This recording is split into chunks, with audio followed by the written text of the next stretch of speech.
ជំរាបសួរអតិថិជនដែលជិះឡានទំនើបដូចជាឡានដែរ V-Bike ដូច SIS និង BMW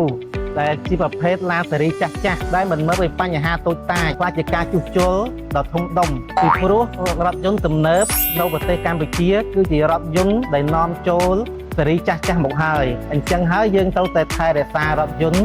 ដោយមានការប្រុងប្រយ័ត្នការថែទាំនិងការរក្សារថយន្តមុនពេលចេញដំណើរទី1យើងត្រូវឆែកនៅលើរេម៉ាស៊ីនទី2យើងឆែកនៅលើទឹកទី3យើងឆែកនៅលើកង់ទាំង4ដើម្បីផលិតភាពល្អទី5យើងឧស្សាហ៍ដូរប្រេងម៉ាស៊ីនរាល់ពេលយើងធ្វើដំណើរបានចម្ងាយពី 4000 គីឡូទៅ 6000 គីឡូម្ដងធ្វើឲ្យម៉ាស៊ីនយើងកាន់តែដាស់កាន់តែល្អហើយនឹងប្រេងប្រអប់លេខយើងធ្វើដំណើរចម្ងាយរយៈពេល 4000 ទៅ 6000 គីឡូដូរម្ដងធ្វើឲ្យរថយន្តយើង